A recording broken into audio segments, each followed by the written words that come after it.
Hi, I'm Camilla. I'm Hiya. the registrar in the clinic today. Hi there. How are you? Fine, thank you. And are you Jay's mum? Yes. Is that right? Yeah. Do you mind me calling you Jay's mum? Is No, that that's right? fine. Okay. Do you mind just telling me, because this is the first time we've met, just how Jay came to be diagnosed?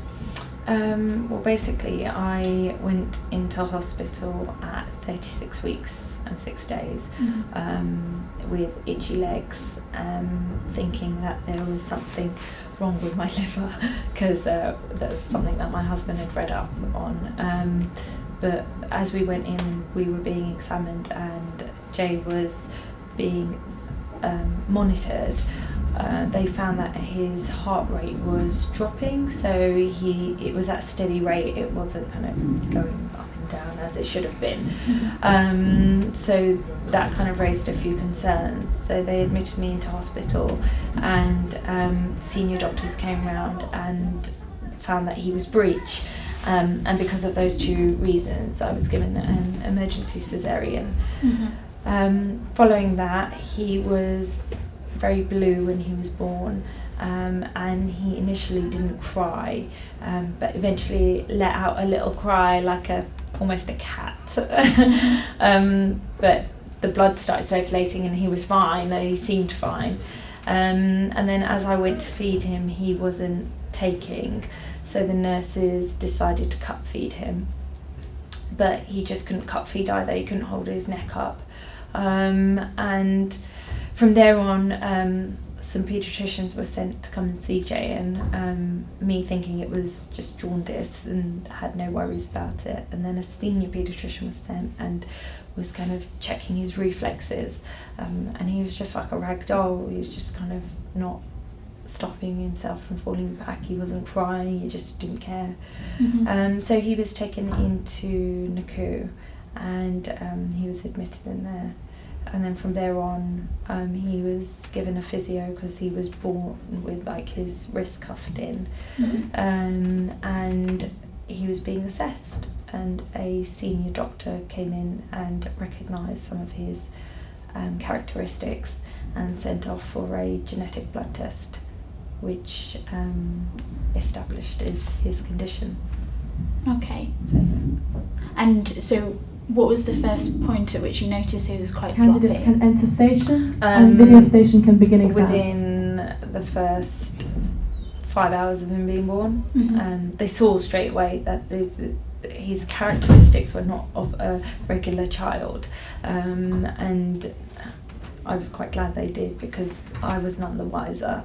And when he went into Coup, they realised that he wasn't waking up for feeds, he wasn't showing he was hungry, he just had no interest, so he was being tube fed.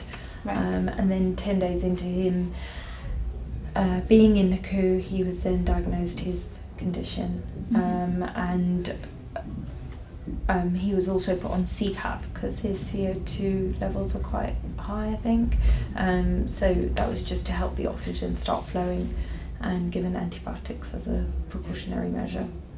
Okay. And how long did he need to have CPAP for? Between 4 to 5 days. Okay. Yeah, he was doing really well, and then he came off it, and then they had to put him back on it because everything went tumbling down again. So, Okay. Yeah. But even then, he wouldn't wake up even if blood tests were taken. I believe the nurses at that point were a little bit worried because they were like just constantly taking blood from him, and he wasn't crying, he wasn't waking, he just wasn't bothered by anything around him. So yeah. Okay. And how long did he end up staying in the NICU for? He was there for between 7 to 10 days, and then we went up to Coup, and we were there for another, I believe, 7 days. Whereas I went and stayed with him for 5 nights, and just basically analysed him and watched him. So when it came time to taking him home, I knew exactly what to do, what to look for, because he was suffering from sleep apnea as well at that time, because obviously he wasn't able to hold his neck up.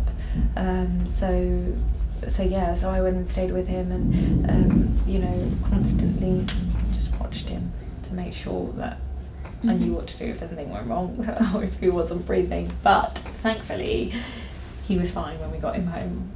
If anything, he was probably better.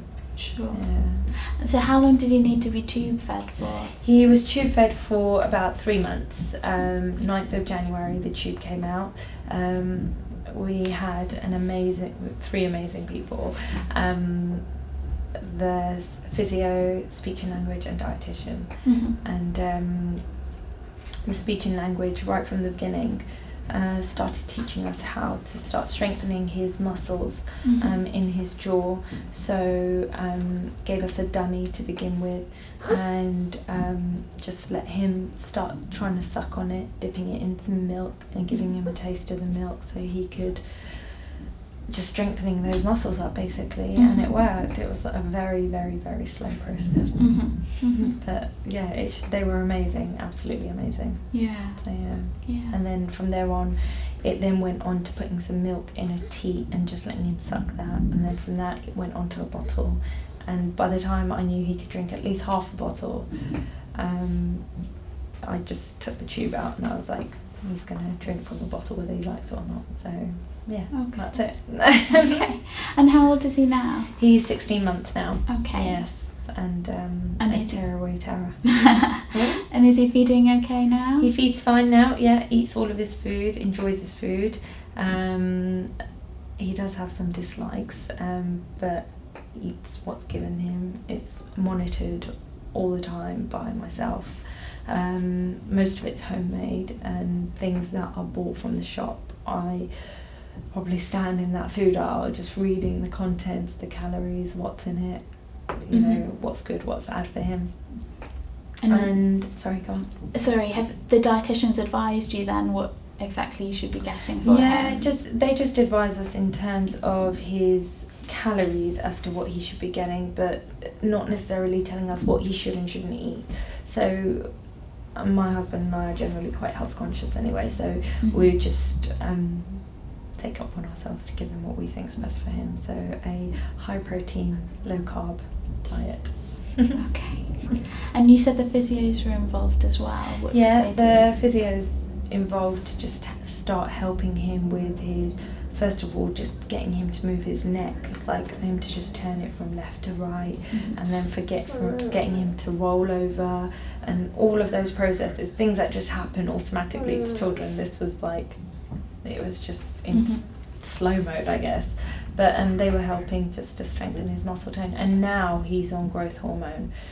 So the growth hormone is also kind of giving that extra little bit of a push, so he can stay, in terms of his physical development, he can stay in line with the children of his age, sort of. When did he start growth hormone? At 8 months of being born, but prior to that he had to have a testosterone test, which took over 5 days, and that was at Great Ormond Street, and he had to have a sleep study just to make sure he wasn't getting any abnormal sleep apnea. So yeah, and only then the growth hormone would have been issued to him.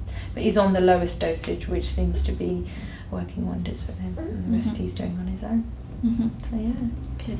And does he take any other medicines at all? No, just like a multivit and iron, but apart from that, that's it. Okay. Yeah. And has he had all his injections? Yeah. Yeah. He's all up to date immunised. with all of that. Okay.